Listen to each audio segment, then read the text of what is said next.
in about 10 days. How do they interpret that? Are they thanking their God Allah? Or are they seriously considering their own religion and their own faith? I pray they are, but I do think what you're saying helps us understand how the foundation is being laid for that coalition in Ezekiel 38 and 39 that comes against Israel, because Israel's now going to be seen as so powerful that it's going to take a coalition to come against them, not one nation. Closing comment? Well, it may be a coalition of Islamic nations, but it may not be. It may be just powerful nations that are after resources. I don't know, but there you go. We know it's. We'll get another report from Aaron, lightthenationsministry.com, brought to you by our foundation, worldviewfoundation.com. Take care.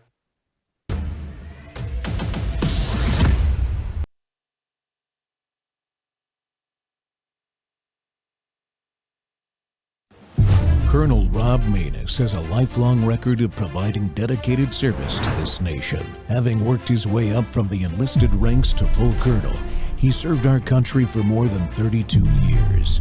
He has served as a bomber squadron commander, bomb disposal technician, Joint Chiefs of Staff operations officer, assisted the national security team with the campaign plan for the global war on terrorism. He authored the first theater nuclear war plan, and served as the Vice Commander of America's largest airborne intelligence wing. Colonel Rob Maness is a true American hero.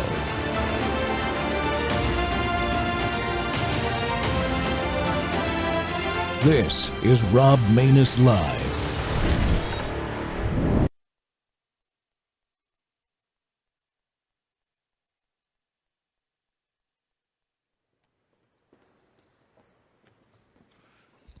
Thank you very much. A short time ago, the U.S. military carried out massive precision strikes on the three key nuclear facilities in the Iranian regime: Fordow, Natanz, and Esfahan. Everybody heard those names for years as they built this horribly destructive enterprise. Our objective was the destruction of Iran's nuclear enrichment capacity and a stop to the nuclear threat posed by the world's #1 state sponsor of terror. Tonight, I can report to the world that the strikes were a spectacular military success. Iran's key nuclear enrichment facilities have been completely and totally obliterated. Iran, the bully of the Middle East, must now make peace. If they do not, future attacks will be far greater and a lot easier. For 40 years, Iran has been saying death to America, death to Israel. They have been killing our people, blowing off their arms, blowing off their legs with roadside bombs. That was their specialty. We lost over 1,000 people, and hundreds of thousands throughout the Middle East and around the world have died as a direct result of their hate. In particular, so many were killed by their general, Qasem Soleimani. I decided a long time ago that I would not let this happen. It will not continue. I want to thank and congratulate Prime Minister Bibi Netanyahu. We worked as a team like perhaps no team has ever worked before. And we've gone a long way to erasing this horrible threat to Israel. I want to thank the Israeli military for the wonderful job they've done. And most importantly, I want to congratulate the great American patriots who flew those magnificent machines tonight, and all of the United States military on an operation the likes of which the world has not seen in many, many decades. Hopefully, we will no longer need their services in this capacity. I hope that's so. I also want to congratulate the chairman of the Joint Chiefs of Staff, General Dan Raisin-Kane, spectacular general, and all of the brilliant military minds involved in this attack. With all of that being said, this cannot continue. There will be either peace or there will be tragedy for Iran far greater than we have witnessed over the last 8 days. Remember, there are many targets left. Tonight's was the most difficult of them all, by far, and perhaps the most lethal. But if peace does not come quickly, we will go after those other targets with precision, speed, and skill. Most of them can be taken out in a matter of minutes. There's no military Welcome back to More War Monday. The Rob Maness Show's live on Worldview Tube and our X Spaces simulcast. Well, the U.S. entered the war with Iran over the weekend, but a new dawn broke over the world this morning as the United States appears to be embarked on an attempt to reestablish conventional deterrence by striking the most highly valued targets of our longtime enemy, Iran, deep in the heart of enemy territory. The mission was conducted flawlessly from the perspective of the United States military forces. But the larger questions remain. What will be the unintended consequences of America's actions? Were Iran's nuclear capabilities destroyed completely so they can never have a nuclear weapon? That's the objective. What will be our next steps? Is a regime change possible by the Iranian people without American boots on the ground? And most importantly, Iran has now retaliated. We'll be talking about what we think is going to come of that today. Well, my guest today is to discuss all this is National Security Strategist David Pine. David is a former U.S. Army Combat Arms and Headquarters Staff Officer who he oversaw armaments cooperation with the former Soviet Union, Eastern Europe, the Middle East, Africa, and the Americas from 2000 to 2003. He currently serves as president of the Task Force on National and Homeland Security and has worked in the electromagnetic pulse task force space as the executive vice president. David, welcome back to the Rob Maness Show. Thanks, Rob. Great to be on.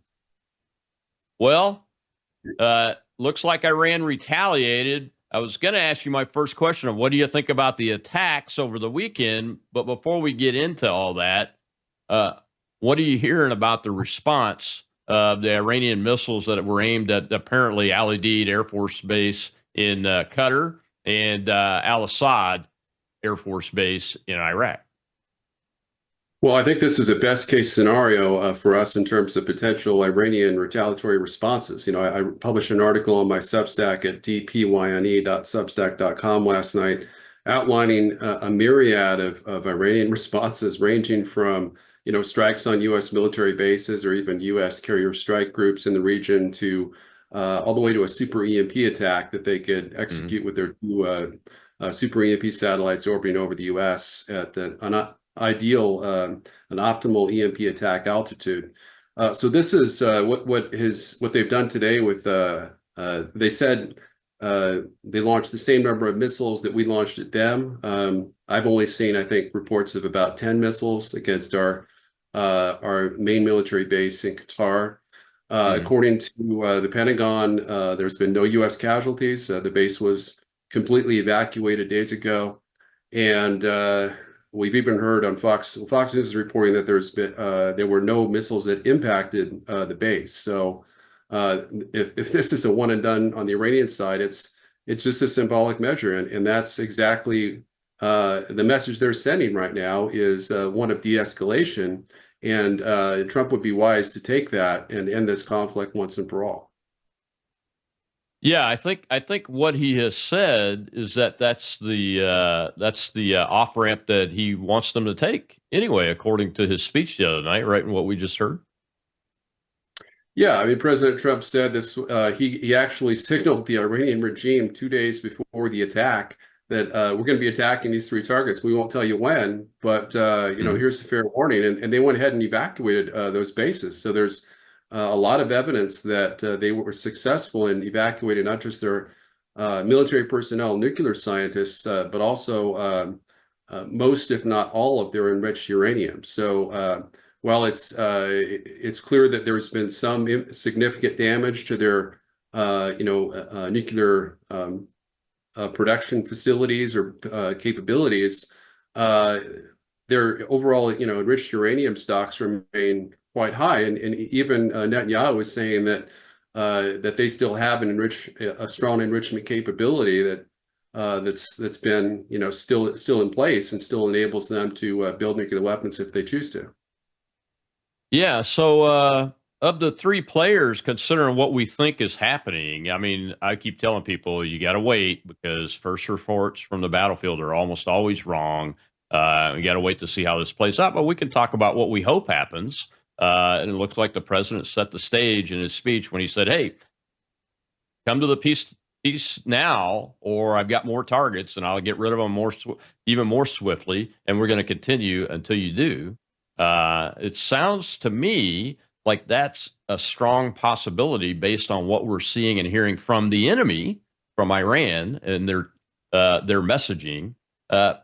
So, what would have to happen for Israel to stop its operation too, along with Iran and the United States escalate? Well, I don't think there's any desire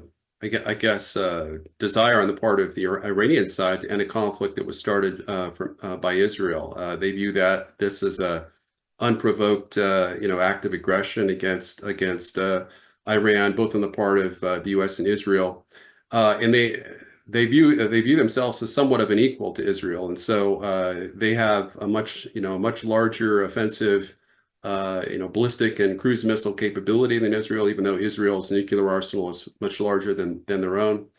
And so as long as the conflict remains non-nuclear, I think Iran is betting that they can exhaust Israel's air defense interceptors before they run out of offensive missiles, and they can deploy their short-range missiles to Iraq, which is basically Iranian-controlled territory, in terms of proxies, to launch those missiles from a much shorter range, enabling missiles that are short-range missiles to be able to reach Israel. Now, the president has said that he wants to work a peace deal between those two, like he did Pakistan and India. Do you think there's an opening if this de-escalation action turns out to be a reality, for him to be able to do that? I mean, of course, the Iranians would have to agree to stop firing their missiles or having their proxies fire on Israel anymore. Be my main assumption. I think the problem is that Trump presents himself as a neutral mediator, but he's constantly taking sides. We're an ally, a belligerent in the war, not just a belligerent. We're at war with Iran. They fired back at us. The war isn't over yet. Maybe there'll be some kind of unofficial ceasefire. This will be the end. That's our hope and our prayer. But we're essentially fighting on Israel's side, and we have been from the start. As you noted on a previous program, we've been intercepting incoming Iranian missiles, making us a direct participant in the war. Up until a couple nights ago, of course, we were a defensive participant, and now we're an offensive participant. But it's kind of the same thing in Ukraine. I mean, we just signed a 10-year security pact with Ukraine to provide to sell them arms for the next 10 years after promising Russia we would try to negotiate a deal. And Trump can't have it both ways. He can't be a mediator and a participant in the war at the same time. I think he might disagree with you because he thinks he says he was successful, and we know he was at the India and Pakistan thing. And the Pakistanis know that India is a close ally of his since his presidency came into being. But be that as it may, the Israelis would have to have some very strong guarantees if they were to back off, wouldn't they? Well, there's no real guarantees. I mean, if you think about the Israeli war objectives, their primary war objective is not to eliminate Iran's nuclear capabilities, which is beyond the capabilities of either the U.S. or Israel to achieve through conventional means alone. We'd have to do probably a nuclear first strike or a full U.S. military occupation of Iran to assure the destruction of their program in terms of nuclear production facilities. So the real objective is regime change, and Netanyahu's made no bones about that. In fact, I've been writing an article about how Netanyahu essentially has been trying to lay a trap for Trump to get him involved in a regime change war against Iran. And based on Trump's post last night, Trump is completely open to that. He's 100% open to assassinating or overthrowing the Ayatollah Khomeini. And that is what I assess to be Iran's nuclear red line in terms of, a massive cyber attack, super EMP attack, or even nuclear attack on the United States homeland. Yeah, I took his message to be one more of moral support and encouragement for the Iranians that need to do that regime change on their own.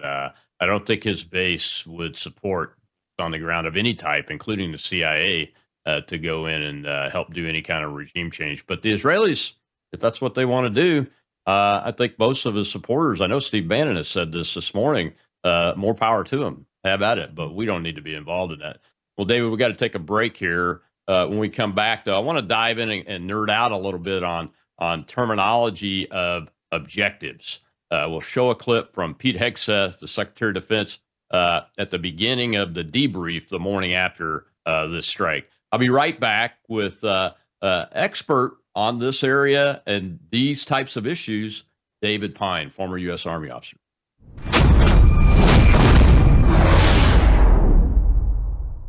Hello, I'm Brandon House. I want to thank you for all your support at wvwfoundation.com that helps make possible pushing out 24/7 content for free. Without your support, we'd have to put it all behind a paywall. But thanks to you and your support through our foundation, we're able to push it out for free as a broadcast service and broadcast ministry of WVW Foundation. Please consider going there and setting up an automatic monthly contribution, or go there and make an occasional contribution.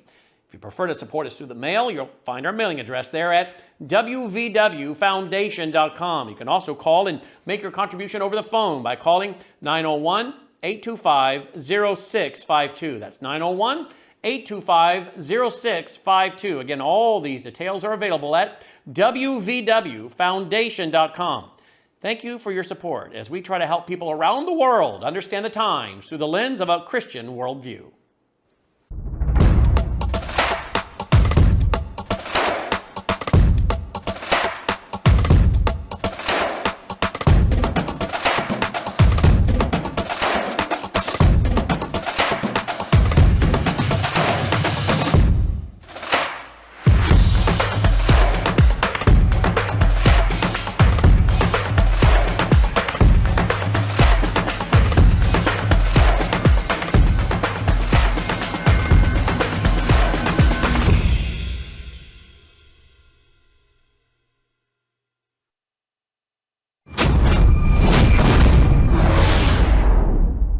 The order we received from our commander-in-chief was focused, it was powerful, and it was clear.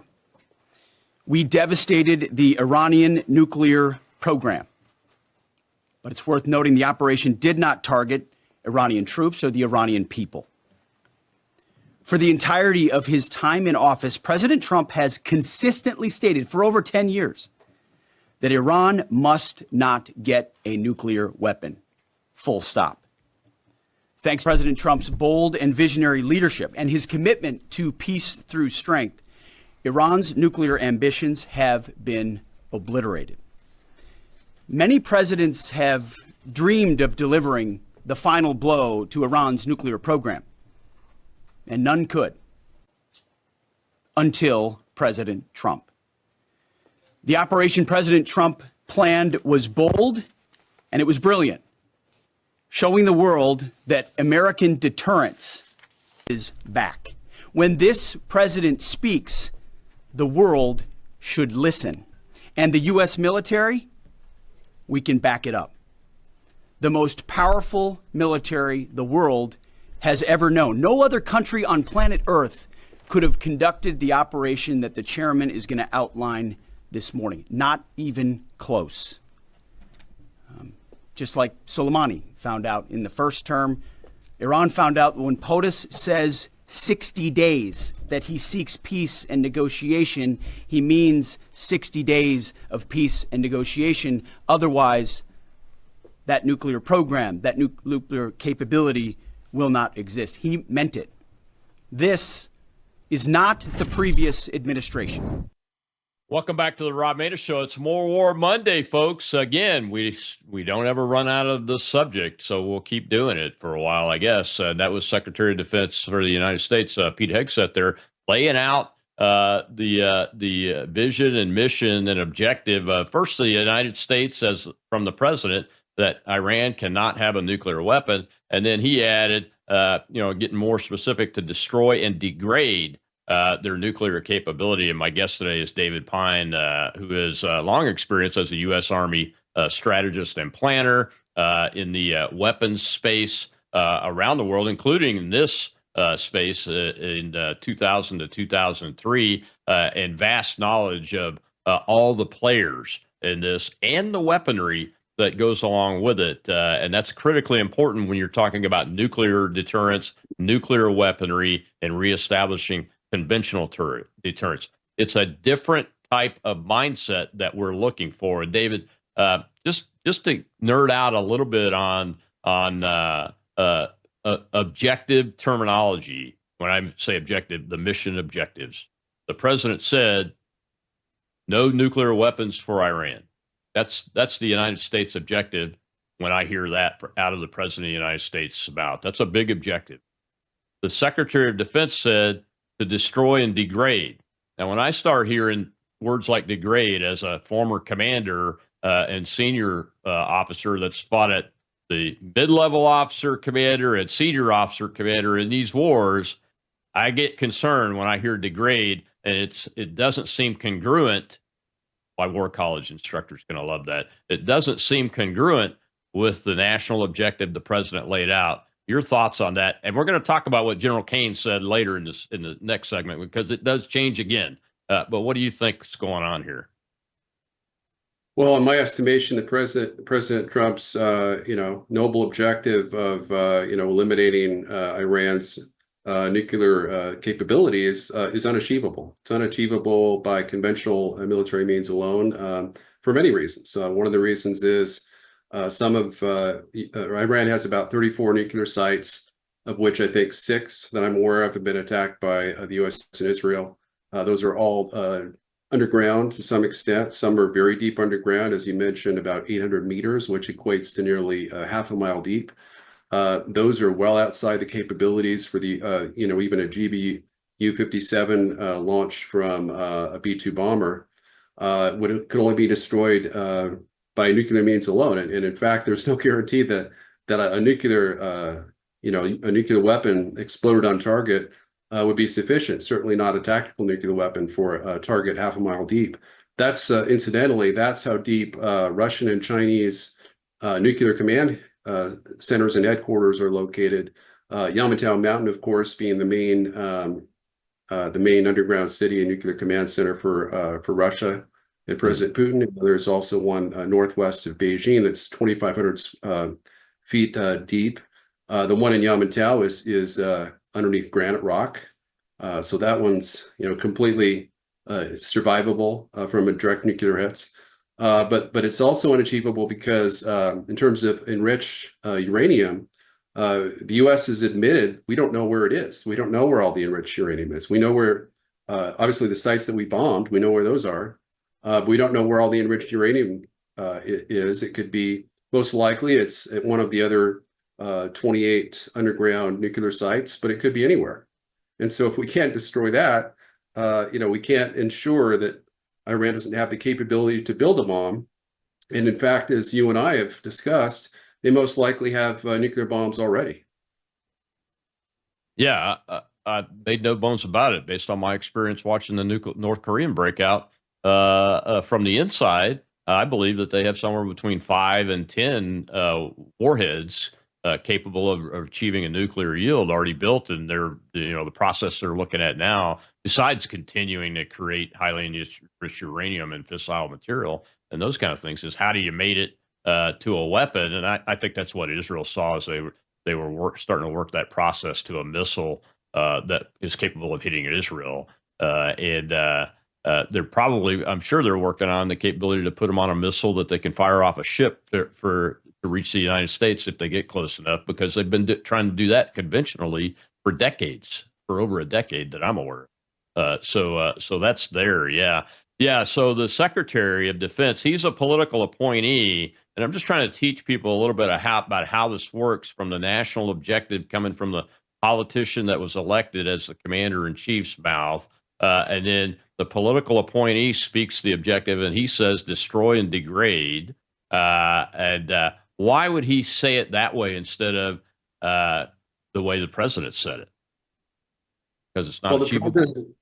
The president likes to speak in terms of grandiose objectives, and that's fairly typical for politicians. Someone with more military experience, of a former U.S. Army major like Defense Secretary Hegseth has a little more experience with that, and obviously he's much closer to the senior military commanders, and he knows that or has a better understanding of what the U.S. military can actually achieve. And what we can achieve is we can significantly degrade Iran's nuclear development and production capabilities. We haven't targeted their missile arsenal to date. My estimation is that they've already mated the nuclear weapons to their missiles. They could have those missiles, as you mentioned, on a cargo or container ship, hundreds of miles off the U.S. coast, where they could take out D.C. or New York City. I don't think that's their intention. I don't think they would do that even in a worst case scenario. I think the worst case scenario would be a super EMP attack where there would be some degree of plausible deniability, and that would affect the whole country and our NC3 capabilities to the point where we might not be able to have an effective nuclear retaliatory response, even if we did know that Iran was responsible. But I think that's a worst case scenario. I think that's still far outside the realm of an immediate threat.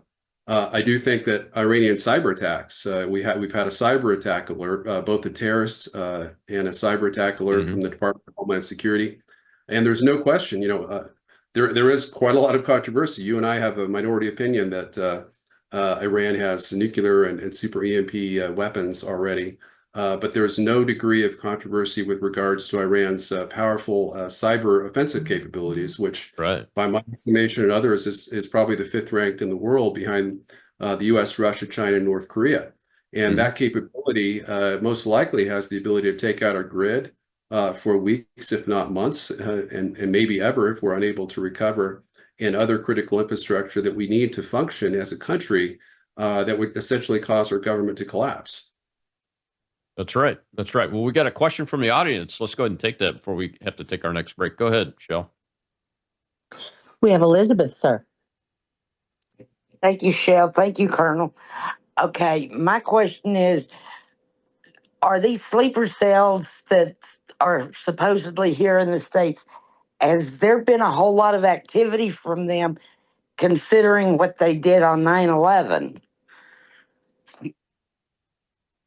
So, 9/11 was conducted by al-Qaeda terrorists, both Egyptians and Saudi nationals. So there weren't any Iranian nationals.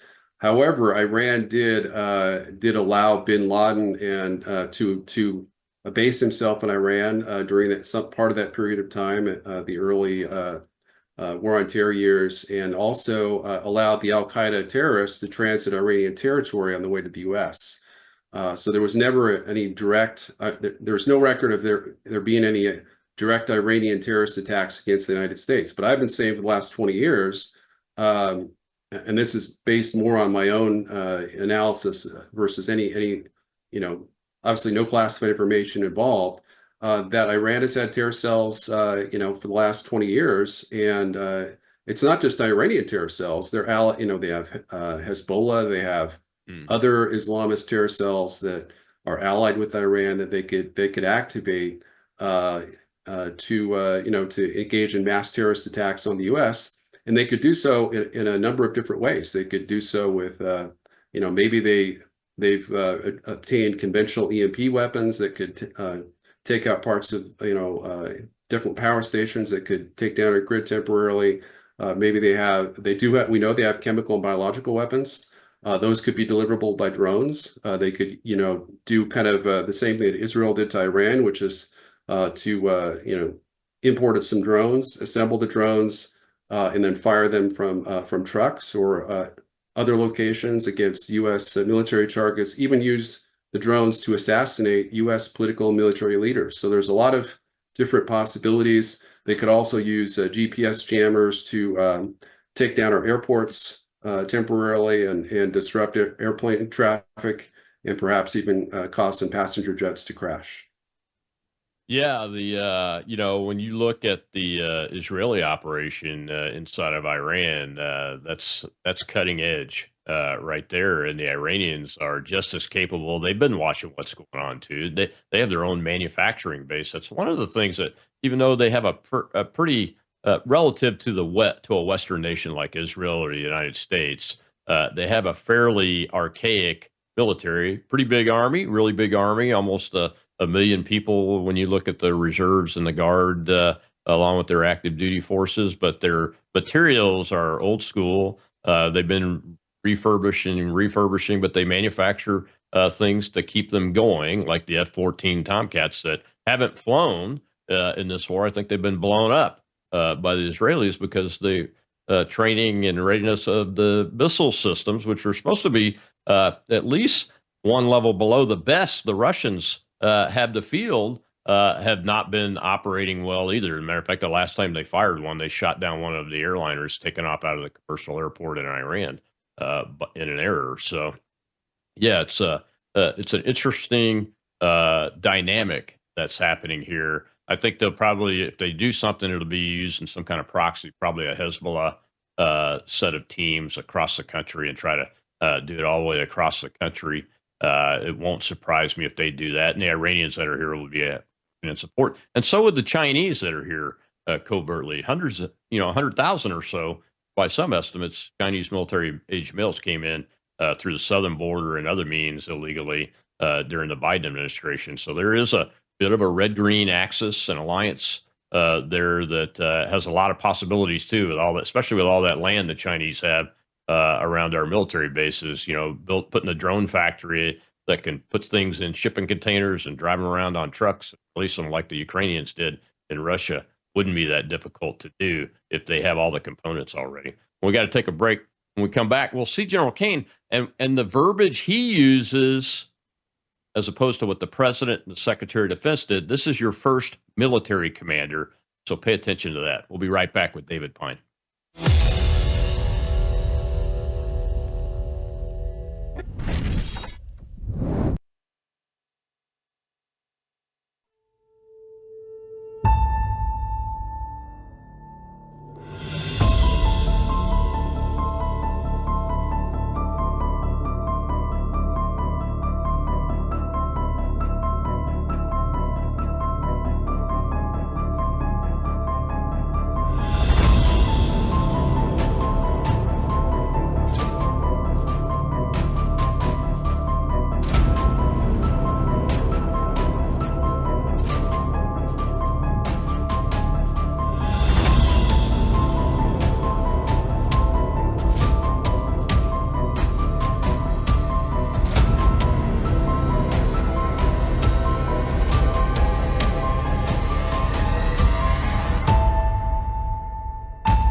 Thank you, Mr. Secretary. Thanks for recognizing all of our folks out there doing our nation's work, and nice to see everybody on this early Sunday morning.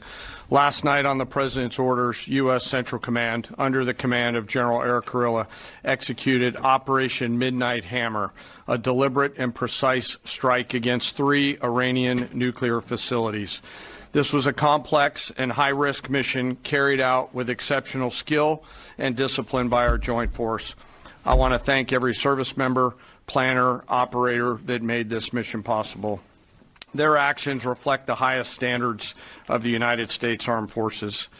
This operation was designed to severely degrade Iran's nuclear weapons infrastructure. It was planned and executed across multiple domains and theaters with coordination that reflects our ability to project power globally with speed and precision at the time and place of our nation's choosing. This was a highly classified mission with very few people in Washington knowing the timing or nature of this plan. I'll refer you to the graphic on the side as I walk you through some of the operational details. At midnight Friday into Saturday morning, a large B-2 strike package comprised of bombers launched from the continental United States. As part of the plan to maintain tactical surprise, part of the package proceeded to the west and into the Pacific as a decoy, a deception effort known only to an extremely small number of planners and key leaders here in Washington and in Tampa. The main strike package, comprised of 7 B-2 Spirit bombers, each with 2 crew members, proceeded quietly to the east with minimal communications. Throughout the 18-hour flight into the target area, the aircraft completed multiple in-flight refuelings. Once over land, the B-2s linked up with escort and support aircraft in a complex, tightly timed maneuver requiring exact synchronization across multiple platforms in a narrow piece of airspace, all done with minimal communications. This type of integration is exactly what our joint force does better than anyone else in the world. Welcome back to the Rob Maness Show. That was the chairman of the Joint Chiefs of Staff, General Raisin Cain, personally picked by President Donald J. Trump because he destroyed and decimated the ISIS caliphate under President Trump's orders in his first administration, and was allowed to complete that mission, which was quite successful, by the way. But my guest today is David Pine, former U.S. Army planner, head of the Homeland Security Task Force, Defense and Homeland Security Task Force, EMP Task Force, has a vast experience in this part of the world in the weapons space, as far as types of weapons like nuclear, biological, chemical, conventional, those types of strategies and policies and agreements. And David, right there, you see the first military commander. Well, he's not a commander, but the first military leader that comes in uses the phrase, doesn't use destroy, severely degrade. Now, me, as somebody that's been a commander and a planner, I do not like the term degrade when you're talking about military objectives because it's too nebulous and you can't really quantify it objectively to be able to say whether you achieved that objective or not. But he used it. He's still a political appointee. He's the chairman of the Joint Chiefs of Staff. I guarantee you that when you get further down the line, the objective word changes to something more quantifiable. Your thoughts on that first. And I just want to, before I let you talk, I want to give a shout out to the airmen, the bomber crews, fighter crews, tanker crews especially. Thousands of airmen participated in this flawless operation to deliver these bombs that only America has, and the striking the target, the functioning of the weapons, the infiltration and the exfiltration operation went flawlessly. Everybody got home, landed on the ground, and was done safely. The maintenance personnel to put 7 B-2s over a target performed a miracle, an absolute miracle. It's a fleet of 19 aircraft, folks. The highest mission capable rating of the percentage of numbers is 53%, last I saw, and it ranges between 46 and 53%. Yes, they were right on the edge. Fabulous job by those guys. And the Space Force folks, the cyber folks, you heard him say multiple domains, and the Navy folks did a fantastic job. But David, your thoughts on the objective, now we're down to severely degrade. Does that match up? That matches up to reality as opposed to the political objective, right? That's exactly right. J.D. Vance, he spoke either late yesterday or this morning, and he said that Iran's nuclear capabilities will take years to dismantle. He says that the Trump administration is dedicated to ensuring the dismantlement of Iran's nuclear capabilities over the next several years. So he acknowledged that the president's objective of destroying Iran's nuclear capabilities was unachievable, at least in terms of a short-term military strike, one-off, as the president liked to put it. He might have been implying years of U.S. and Israeli military strikes would be necessary to achieve that, and maybe he's right about that. Maybe if we had years to bomb them, we could achieve that objective. In terms of degrade, generals, I think, are much more likely to have realistic military expectations, and what we can actually achieve is we can significantly degrade Iran's nuclear enrichment and processing infrastructure, And I think there's some evidence that we did that. I'm very doubtful that we actually destroyed all 3 targets. I think we caused serious damage. But as you mentioned, the bomb damage assessment can take up to a week. The president, even though he stated we obliterated them, there's no evidence to confirm that as yet. It's possible that we did. It's also possible that the damage we inflicted was not was something that's repairable, that could, enable them to recommission those nuclear facilities within the next several weeks to months. Yeah, exactly right. What do you think about the news reporting? I think it was in the New York Times this morning too, that the highly enriched uranium was evacuated out of Fort Dow and the other facilities that are underground and put somewhere else successfully. I think there's a lot of evidence that did happen. There were trucks that lined up just several hours before the attack that would have been what was needed to make the evacuation of again, most or all of Iran's nuclear enriched uranium, or weapons grade enriched uranium, enriched to 60% or above. And that's been withdrawn. And so I think on some level, the fact that Trump gave them fair warning that these were the three sites we were going to attack, and you've got, he didn't say how long. He could have happened much sooner, but essentially as soon as those bombers were on station, those attacks were going to occur, and they had basically 48 hours to withdraw all their nuclear personnel and uranium, so that the attacks were designed, at least on some level, to be symbolic in terms of destroying the facilities, but not actually destroying the uranium that Netanyahu has been targeting in terms of preventing Iran from being able to have sufficient enriched uranium to build nukes. Yeah, Mike Pompeo was in the media yesterday morning, just after General Kane's briefing, and General Kane went on to say that the bomb damage assessment is not complete yet. He couldn't go into any classified information, but there's a lot that goes into bomb damage assessment, especially on this type of target. I saw somebody do a long tweet today about how we weren't successful at all, and they showed the holes of the GB-57 in the Fort Dow complex. That's all you're going to get, folks. You're not going to get a crater. But they went on to say, you're not seeing any craters. They didn't do any damage. That's not true. We know for sure parts of that facility are about 300 feet down. And the reason you put 2 of those weapons in a hole is in normal hardened materials. The penetrator of the 57 will pierce 200 feet. It's 300 feet down. So you got to use 2. And there's some granite layers in there. So you got to have a little bit of overkill, and the 2 together should have been able to get down into the void space. And we have a new void activated fuse, so that's all good. But we don't really know the damage, and we think parts of that facility may be at 800 meters, 2,600 feet or so, and at least one other facility that they have at that depth too, down under granite and everything. So it's very difficult to do that bomb damage assessment, isn't it? Very difficult, and you're definitely the expert on that.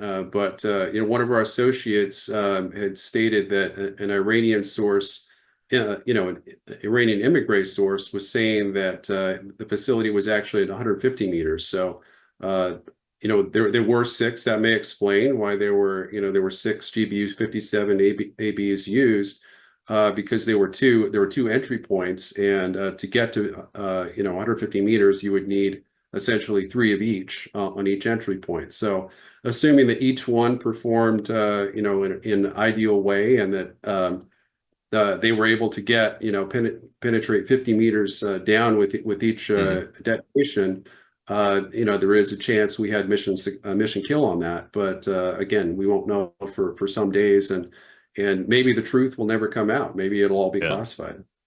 Yeah, and just to be clear, there were 6 entry holes at the Fort Dow facility, which means 12 of the 14 weapons were put into that, and then 2 others were put in the other facility that the TLAMs did not hit. So that's quite a bit of firepower put into the Fort Dow facility. But again, it's just very difficult to figure out the BDA on that, then it takes time to do it. And you have to have human intelligence that goes along with the measurement intelligence and communications intelligence and those kind of things. And the human intelligence, long pole in the tent, especially in a country like Iran, where they're closely watching everybody and really at a heightened state of awareness. And my understanding, the IRGC and their police forces out just shooting people if they have a phone in their hand on the street right now. So it's very dangerous. We're going to have to take a break here in a second, David, but real quick, what do you think about President's statement when he spoke right after the strikes? He left it open. He said there are more targets. We can hit them even more devastating than these. Come to the peace table. That definitely confirms that this is a much longer air campaign planned to get at this nuclear capability, doesn't it? Yeah, I can guarantee you that Trump has contingency plans already in the works, that if Iran responds in a certain way, kills a certain number of Americans, then he can put those contingency plans into effect. And interestingly enough, J.D. Vance, who reportedly has been strongly against, advising Trump against these attacks behind the scenes, was put in charge of a working group to choose Iran's new leader. So, when Trump threatens regime change, he's not. This isn't just an idle threat. He's got plans in the work to try to replace him. That said, regime change is, I would say, is impossible without boots on the ground. It's not like Iraq where we have a large army that can occupy it. We have no troops on Iran's borders, and Iran's not going to. They're not going to surrender to bombers in the sky. Well, you're exactly right, and we'll talk about that after this break. We'll hear from J.D. Vance in the interview he did yesterday after the briefing. We'll be right back with David Pine. It's More War Monday here on the Rob Maness Show. Get out there and share it, folks.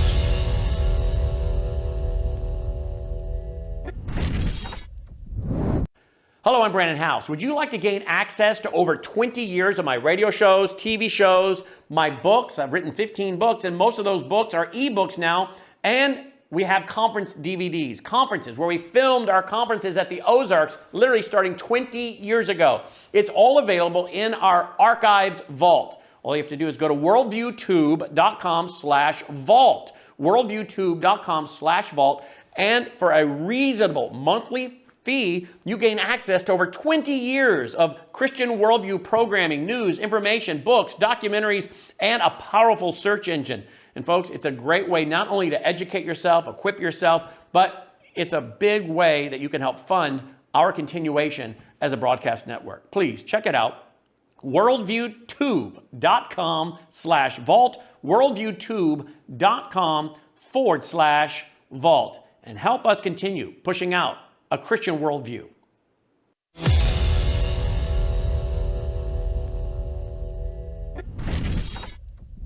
It certainly was a complex and overwhelming mission, 125 aircraft involved, we are told.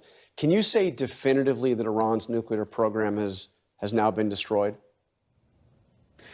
Well, John, I don't want to get into the sensitive intelligence here, but we know that we set the Iranian nuclear program back substantially last night. Whether it's years or beyond that, we know it's going to be a very long time before Iran can even build a nuclear weapon if they want to. But I actually think that raises the most important question. The president talked about this last night. We want Iran to give up their nuclear weapons program peacefully, but there is no way that the United States is going to let Iran have a nuclear weapon. And so they really have to choose a pathway, John.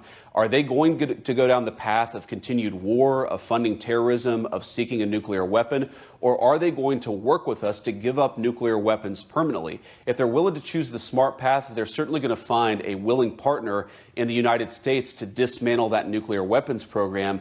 But if they decide they're going to attack our troops, if they decide they're going to continue to try to build a nuclear weapon, then we are going to respond to that with overwhelming force. So really what happens next is up to the Iranians. So but let me drill down on what was accomplished, because there's a report this morning in the New York Times that Fordo, that deep underground enrichment facility, was severely damaged but not fully destroyed.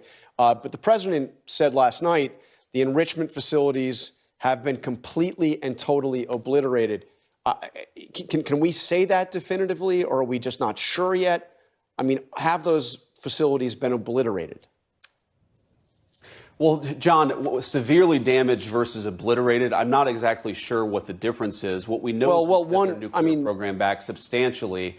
And again, John, I don't want to get into very sensitive intelligence about what we know, but I feel extremely confident, and I can say to the American people with great confidence that they are much further away from a nuclear program today than they were 24 hours ago. That was the objective of the mission, to destroy that Fordo nuclear site and, of course, do some damage to the other sites as well. But we feel very confident that the Fordo nuclear site was substantially set back, and that was our goal. To the Rob Maness Show. It's More War Monday. That was Vice President Vance, and I think he framed it correctly based on where we're at in time beyond the strike, because, you know, the bomb damage assessment, an intelligence analysis takes weeks, if not more than weeks, do make an assessment on a hardened and deeply buried target like that Fort Owl facility and the other facilities that we struck, all of which are buried and hardened at some level and everything. My guest today is David Pine, former U.S. Army officer, planner and strategist, weapons monitor, understands that space, has been working this part of the world, understands the players. And David, I think Vice President Vance did a good job at not getting pigeonholed to try to, you know, say something negative when he didn't have to, and he just laid out what the truth is. Yeah, I agree. Vice President J.D. Vance is probably the best vice president of my lifetime. He's outstanding, and he's much more of a restrainer, I think, than even President Trump is. Very America first, very committed to keeping the U.S., keeping Americans safe and secure. But he didn't allow himself to take the bait. He said the truth. He said that he believed that Iran's nuclear capabilities had been seriously degraded. I think that they haven't been seriously degraded to the extent that he's saying that, you know, by years or anything like that. There was one assessment that under ideal circumstances, the best the U.S. and Israel together could do would be to knock back Iran's nuclear development capabilities by 3 months. So essentially, we'd have to be bombing Iran every 3 months to get them to prevent them from developing additional nuclear weapons or building additional nuclear weapons. But I think their nuclear program is far more dispersed than that. As I said, the reports that I've seen said that there's 34 underground Iranian nuclear facilities, up to a half a mile deep. Fordo, I think, was probably the main one. So I definitely think that there's been serious damage to their nuclear enrichment infrastructure overall, but they still retain capability. I mean, if I had to put a guess on it, I would say their capability has been degraded by perhaps 1/3. I don't think it's 90%. I don't think it's 95%. I think that they retain a substantial nuclear enrichment capability. It's possible it's been over 50%, but still, that's with all the nuclear the enriched uranium that they had enriched to weapons grade.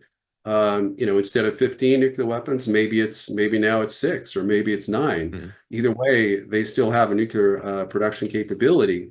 And I don't see any way that we could destroy it with conventional means alone. And, you never want to get into a war with objectives that you can't achieve. Right. Thankfully, we don't have U.S. troops deployed on the ground. There's been no U.S. casualties to date. It's been a brief war. It's been a 3-day war to date. Hopefully it ends today with no additional U.S. or Iranian responses. But we need to fight wars that have achievable objectives that we know we can achieve, or else it's mission failure and it's a defeat.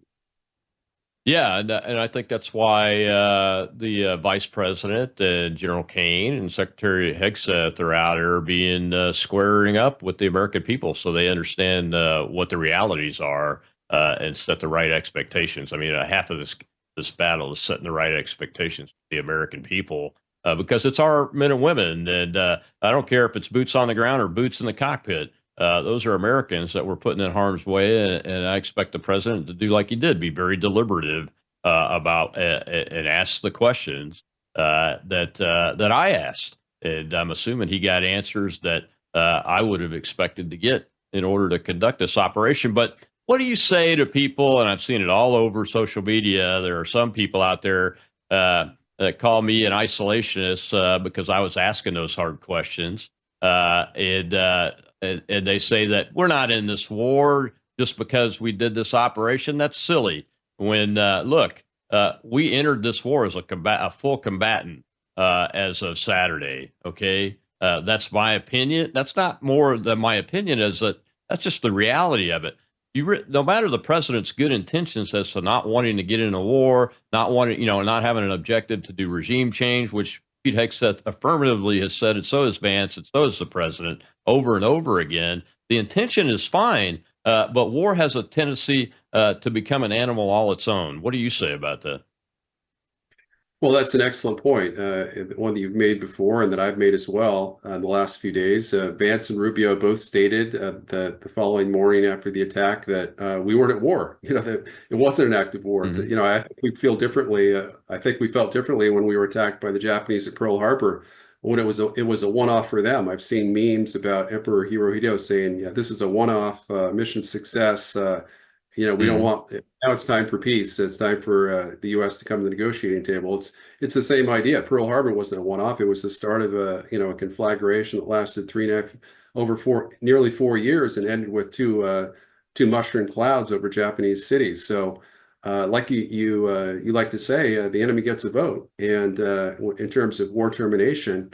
And as we saw with these admittedly symbolic Iranian attacks, the strikes didn't end Saturday night like Trump said they would. We've seen strikes today. Hopefully that's all we see, and it's over. I think there's a reasonable chance of that, and I don't see any reason for Trump to respond to them, given that there's been no reports of any U.S. casualties. But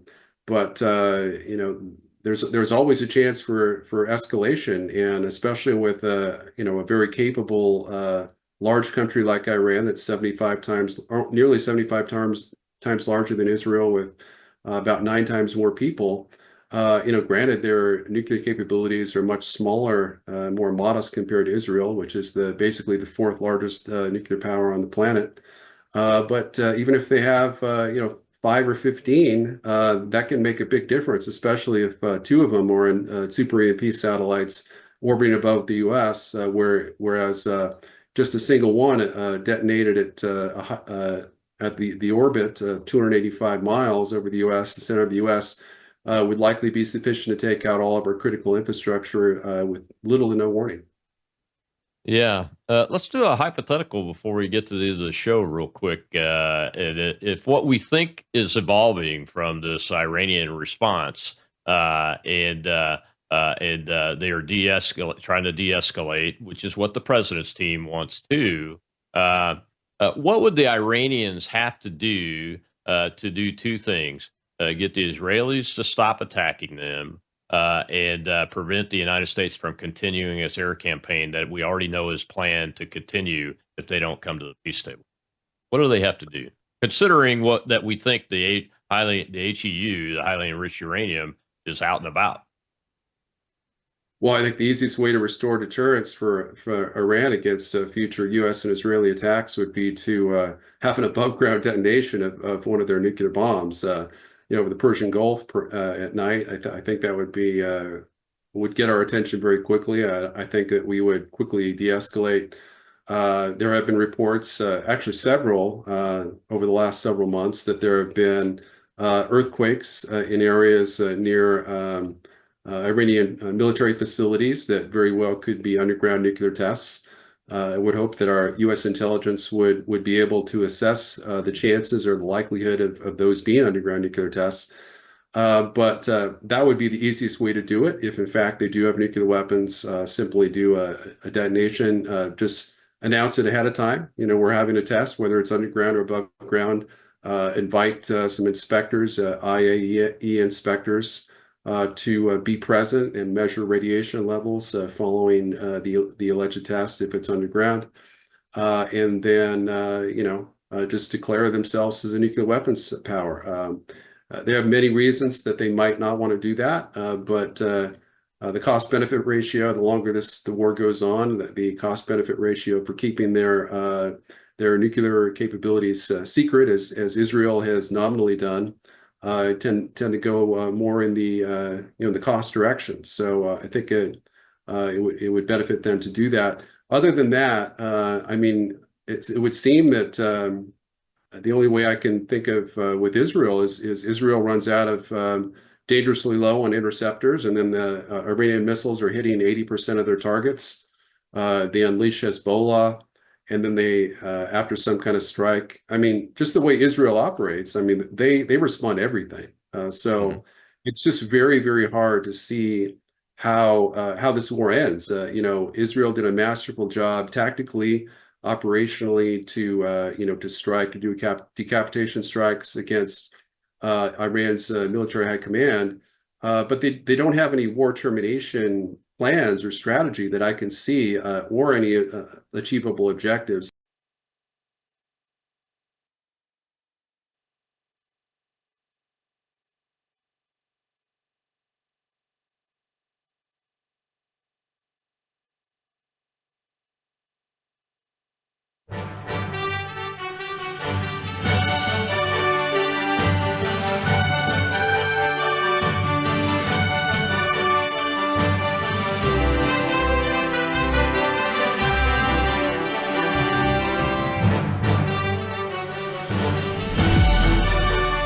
And good evening. On this June 21st, 2025, 7:31 Central, 8:31 Eastern Standard, and America has gone to war with Iran.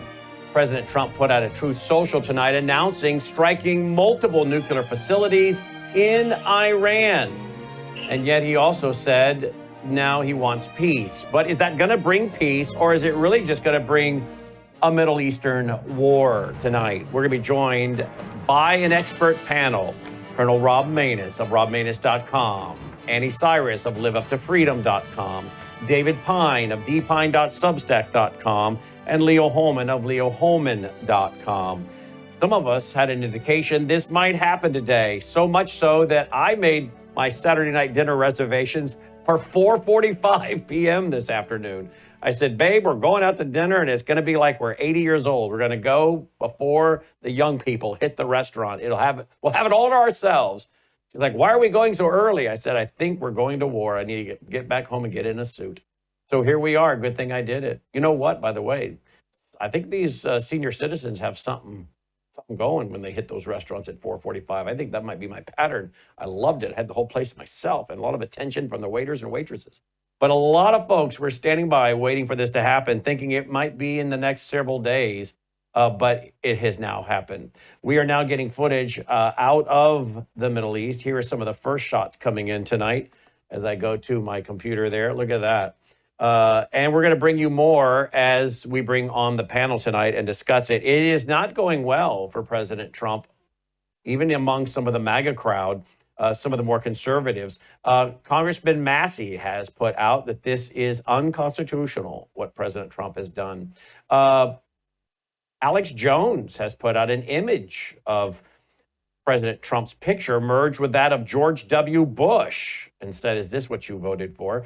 I'm wondering if George H. Bush, George W.'s daddy, isn't he the one that said no new taxes, read my lips? And that did not go well for him in his reelection bid. I'm wondering if this could indeed be a political issue for President Trump for the midterms.